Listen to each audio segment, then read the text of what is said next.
खुलुमबाय बड' जोबनो सोलोंलायग्रा नोंथांमोनखौ गिबियावनो गासैखौबो सोलोंनायाव बरना लाग्रोनाय जाबाय। नोंथांमोननि थाखाय जोंहा मोनसे गोनांथार आपडेट ओंखारना फैदों। दा बेनिखायनो आं बे भिडिअखौ लाबोनाय जादों। नोंथांमोना बे भिडिअखौ गासिबो जोबजासिम नायलांबानो जाबाय। मा आपडेट फैदों आं बेखौ नोंथांमोननिसिम खोन्थाहरनो सानदों।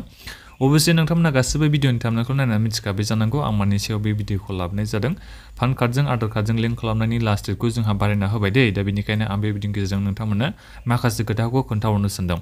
गिबियाव नोंथांमोना सोरबाफोर चेनेलाव गोदानै फैदोंबा चेनेलखौ साबस्क्राइब खालामनानै लाबानो जाबाय जाहाथे नोंथांमोना बेबादिनो आपडेटखौ मोननो हायो। दा बावैसो जोंहा इनकाम टेक्स इन्डिया बिथांमोना टुइटार एकाउन्टनि गेजेरजों अफिसियेलि टुइट खालामना खोन्थाहरदों दे। मा लिरनानै हरदों आं बेखौ नोंथांमोननिसिम खोन्थाहरनो सानदों। नोंथांमोना नायनो हागोन बिथांमोना लिरनानै होदों आरो इन order to provide some more time to the tax payer the date for linking PAN and Aadhaar has been extended to 30 June 2023। दा बेहाय बुंदों आरो जोंहा पान कार्डजों आधार कार्डजों पान कार्डखौ आधार कार्डजों लिंक खालामनायनि लास्ट डेटखौ 30 जुन 2023 मायथाइसिम लास्ट डेटखौ बारायना होबाय होननानै बेहाय लिरनानै होदों दे बिथांमोना। जोंहा लास्ट डेटआ मालामोन जोंहा 31 मार्च 2023 मोन, नाथायबा बिथांमोना दायो 30 डेज बारायना होबावबाय, मास मोनसे बिथांमोना दायो बेहाय बारायना होबावबाय। नोंथांमोना नायनो हागोन मास मोनसे जोंहा बारायना होबाय बिथांमोना पान कार्डखौ आधार कार्डजों लिंक खालामनायाव। नाथायबा बे मोनसे खोथा दै, नोंथांमोना दा जेनेबा पान कार्डखौ आधार कार्डजों लिंक खालामनो सानोबा 1000 रुपिसखौ नोंथांमोना होखाथारनांगोन दे। दा जोंहा लास्ट डेटआल'सो बारायदों, नाथायबा नोंथांमोना पेमेन्टखौ खालामनो नांखागोनखा 1000 रुपिसखौ लिंक खालामनाय समाव। दा बेखौ नोंथांमोना गासिबो मिथिबाय जानांगौ। माखासे बिथांमोना डिटेल्स लिरनानै होदों, जेरै माखासे इनकाम टेक्स एक्ट 1961 बेफोरनि माखासे एक्ट दङ, बेखौ नोंथांमोना नायनो हागोन। बेहाय नोंथांमोना एसे फरायनानै नायनो हागोन आरो आंथ' खोन्थाजोबखाबायानोसै नोंथांमोननिसिम। जुदि नोङो बे लिंक खालामना लायाबा नोंनि पाना इनअपारेटिभ जागोन, बेफोरनि बागै आं नोंथांमोना सिगाङावनो खोन्थाखाबाय। बेफोरखौ आरो नोंथांमोना फरायनो सानदोंबा बेखौ नोंथांमोना फरायना नायनो हागोन। आं बिनि लिंकखौ भिडिअ डिसक्रिपसनाव नोंथांमोननिसिम होनानै दोनदों।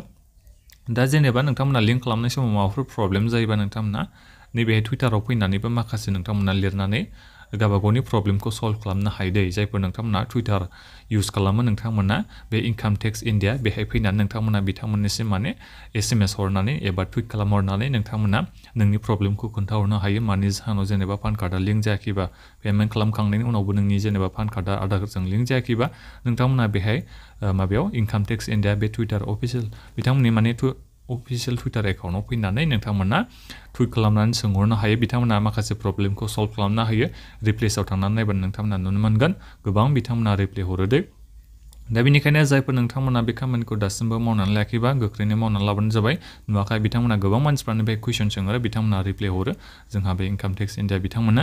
दा बेनिखायनो माबाफोर प्रब्लेम जादोंबा अफिसियेल नोंथांमोना बेहाय फैनानै कुइसन सोंहरबानो जाबाय एबा प्रब्लेमखौ खोन्थाहरबानो जाबाय, नोंथांमोना रिप्लेखौ मोननो हागोन।